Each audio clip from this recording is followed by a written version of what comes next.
Bismillahirrahmanirrahim. Assalamualaikum Assalamualaikum warahmatullahi wabarakatuh. warahmatullahi Kami dari wabarakatuh. kelompok 6 akan membawakan materi berjudul Dasar-dasar Perubahan dan Pengembangan Organisasi.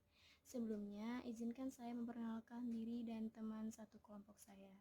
Saya Anugrah Disti dan rekan sebelah kanan saya Saudara Sarul Ramadan dan rekan sebelah kiri saya Saudari Syifa Adela. Kami bertiga akan menjelaskan materi tersebut secara satu persatu.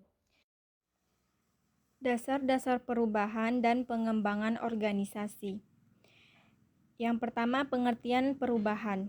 Perubahan atau berubah secara etimologis dapat bermakna sebagai usaha atau perbuatan untuk membuat sesuatu berbeda dari sebelumnya. Perubahan organisasi akan mengarah kepada opsi mundur apabila sistem perencanaan yang ada di dalamnya, baik satu ataupun banyak komponen yang menyusun, mengalami disfungsi.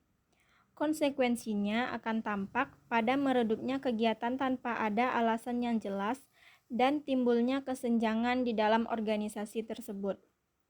Perubahan organisasi akan mengarah kepada opsi maju apabila ada kesinambungan yang harmonis antara sistem dan pelaksananya. Selanjutnya, tujuan perubahan organisasi. Tujuan perubahan organisasi ada 5. Yang pertama, meningkatkan kemampuan organisasi untuk menampung akibat daripada perubahan yang terjadi dalam berbagai bidang kehidupan dan terjadi di luar organisasi. Yang kedua, meningkatkan peranan organisasi dalam turut menentukan arah perubahan yang mungkin terjadi. Yang ketiga, melakukan penyesuaian-penyesuaian secara intern demi peningkatan kemampuan. Yang keempat, meningkatkan daya tahan organisasi, bukan saja mampu tetap bertahan, akan tetapi juga untuk terus tumbuh dan berkembang. Dan yang terakhir, mengendalikan suasana kerja sedemikian rupa sehingga para anggota organisasi tetap merasa aman dan terjamin, meskipun terjadi perubahan-perubahan di dalam dan di luar organisasi. Pengembangan organisasi merupakan program yang berusaha meningkatkan efektivitas keorganisasian dengan mengintegrasikan keinginan bersama akan pertumbuhan dan perkembangan dengan tujuan keorganisasian. Pengembangan organisasi atau PO sebagai suatu disiplin perubahan perencanaan yang menekankan pada penerapan ilmu pengetahuan dan praktek keperilakuan untuk membantu organisasi mencapai efektivitas yang lebih besar. Pengembangan organisasi juga dideskripsikan sebagai jaring-jaringan kompleks dari beberapa event, kegiatan, proyek, dan sebagainya yang meningkatkan kemampuan dari anggota-anggota organisasi untuk mengelola budaya organisasi intern mereka, supaya mereka kreatif dalam memecahkan masalah dan membantu organisasi mereka dalam melakukan adaptasi terhadap lingkungan luar. Tujuan pengembangan organisasi. 1. Untuk perbaikan fungsi organisasi itu sendiri. 2. Peningkatan produktivitas dan keefektifan organisasi. 3. Membawa implikasi terhadap kapabilitas organisasi dalam membuat keputusan. Bertujuan untuk mengembangkan budaya yang dapat memaksimalkan keterlibatan orang dalam pembuatan keputusan yang efektif dalam organisasi. Perubahan terhadap suatu organisasi disebabkan oleh dua faktor, yaitu faktor internal dan faktor eksternal.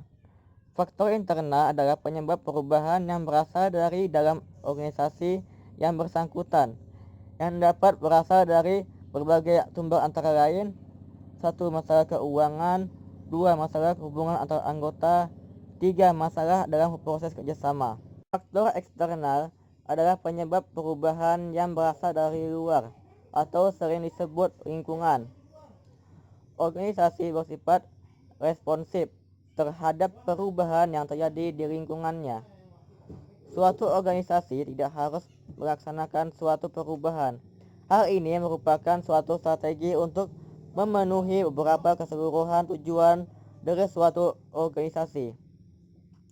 Langkah tersebut terdiri dari 1. Mengadakan pengkajian, 2. Mengadakan identifikasi, 3. Menetapkan perubahan, 4.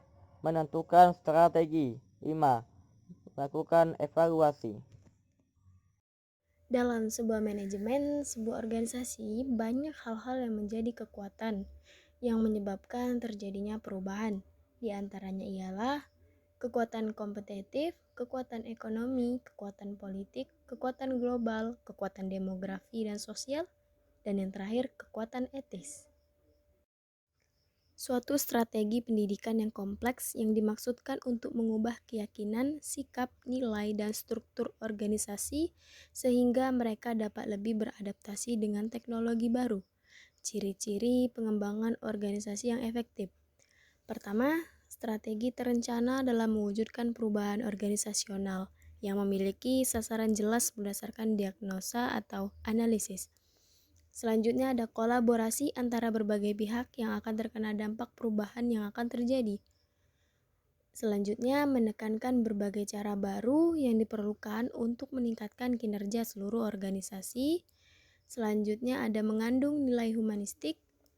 Berikutnya menggunakan pendekatan komitmen sehingga selalu memperhitungkan pentingnya interaksi.